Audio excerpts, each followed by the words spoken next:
Welcome back to my YouTube channel. I hope that you guys doing very well. So आज हमारा discussion का topic जो है वो पीका डिसऑर्डर के बारे में है। मेरी कोशिश हमेशा यही होती है कि मैं ऐसे डिसऑर्डर्स या ऐसे टॉपिक्स के बारे में डिस्कशन करूं जिनका हमें इतना नॉलेज नहीं होता, इतनी अवेयरनेस नहीं होती है, बट वो डिजीज़, वो डिसऑर्डर्स जो है वो हमारी लाइफ में मोस्ट कॉमन डिजीज़ होते हैं।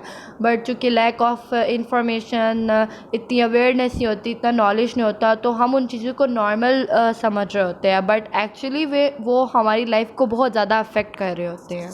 और इनका कहीं ना कहीं जो लिंक है वो डाइट से है या न्यूट्रिशन से है। अब पीका डिसऑर्डर भी हमारे पास एक ऐसा फूड ईटिंग डिसऑर्डर है जिसमें जो लोग हैं वो नॉर्मल फूड आइटम्स को इंटेक नहीं करते हैं। उसके बजाय कुछ न्यूट्रिएंट्स की कमी की वजह से, प्रॉपर न्यूट्रिएंट्स के ना मिलने की वजह से जो है वो डर्ट, क्ले, मिट्टी वगैरह का, पेंट्स वगैरह का इस्तेमाल जो है वो करना शुरू हो जाते हैं। ये मोस्टली जो है वो कॉमन है चाइल्ड्स में। हमारे जो 1 से 6 एज के जो बच्चे होते हैं ना, ज़्यादातर वो जो है इन चीज़ों का इस्तेमाल करते हैं, क्योंकि हमें इतना आइडिया नहीं होता है कि क्या कौन कौन सी जो ऐसी न्यूट्रिएंट्स है जिनकी बच्चों को ज़रूरत है, और उन न्यूट्रिएंट्स की कमी की वजह से जो है वो बच्चे फिर जो है वो इन चीज़ों का ज़्यादा इस्तेमाल करने शुरू हो जाते हैं। मिट्टी बच्चे जो है वो मोस्टली हर बच्चा जो है वो बहुत ज़्यादा खा रहा होता है, और उसके बाद ऐसी चीज़ों का इस्तेमाल जो फूड नहीं है उनका इस्तेमाल करते हैं। और अगर अडल्ट्स में इनकी बात की जाए तो अडल्ट्स में जो है ये सिगरेट्स वगैरह, एशेस वगैरह, इनका जो है इस्तेमाल करते हैं, क्योंकि उनको प्रॉपर न्यूट्रिएंट्स नहीं मिल रहे होते, और फिर उन न्यूट्रिएंट्स की कमी को, उस वीकनेस को पूरी करने के लिए जो है वो निकोटीन वगैरह का इस्तेमाल करते हैं, जो टेम्परेरी तौर पे उनको जो है रिफ़्रेश करती है, और फिर उसके बाद जो है इसके साइड इफ़ेक्ट्स हमें शो होना शुरू हो जाते हैं। ये 10 to 30% हमारी चाइल्डहुड जो है उनको अफेक्ट कर रही है। हमारी वर्ल्ड पॉपुलेशन में 10 to 30% हमारे जो 1 से लेकर 6 एजेस के बच्चे हैं ना, ये उनको अफेक्ट कर रही है। और फिर उसके बाद जाहिर सी बात है बहुत से साइड इफ़ेक्ट्स शुरू हो जाते हैं।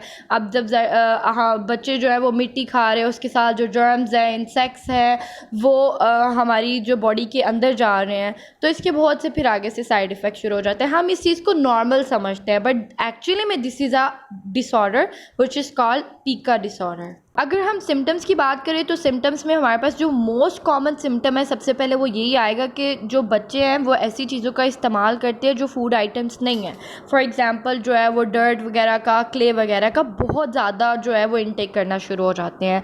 उसके बाद हमारे पास कुछ ऐसे इश्यूज़ आते हैं like anaemia, constipation, electrolyte imbalance हो जाते हैं, irregular heart rhythm, lead poisoning, small intestine and large intestine blockage.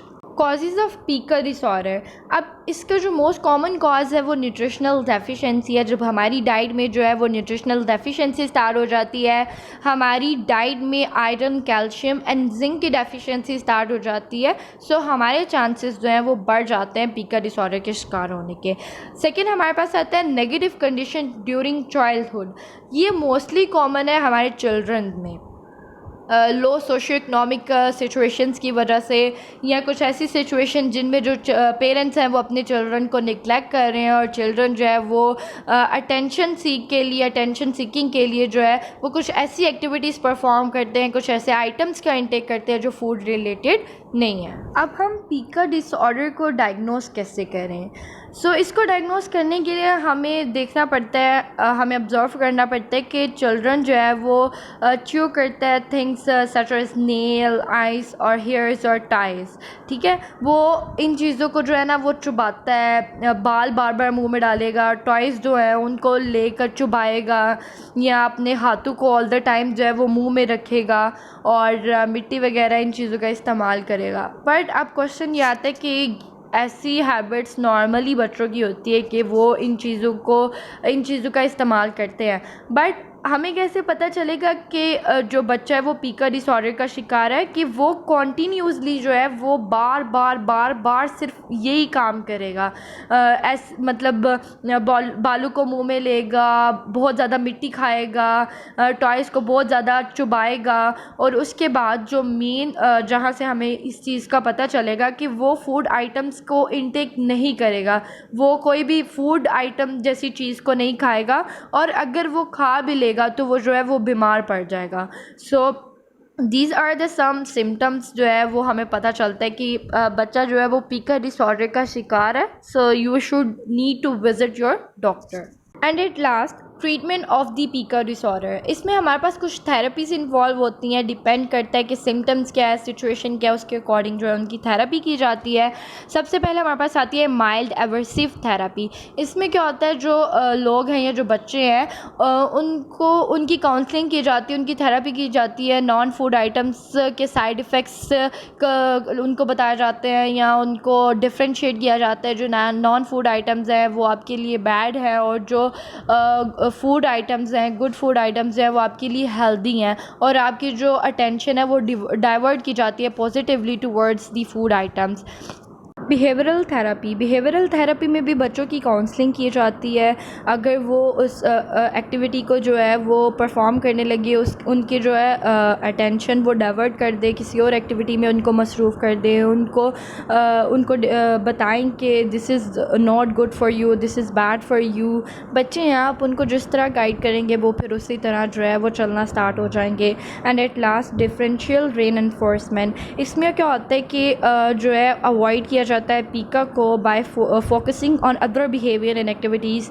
जो है बच्चों को गाइड करें कि देखिए वो इस तरह नहीं कर रहे ना, तो this is bad for you, आपने भी इस तरह नहीं करना, वो देखो कितने गुड है, वो इस तरह कर रहे हैं, इस तरह एक्टिविटी परफॉर्म कर रहे हैं। तो इस तरह बच्चों की जो है वो काउंसलिंग की जाए, उनको उनके जो है अटेंशंस को डाइवर्ट किया जाए।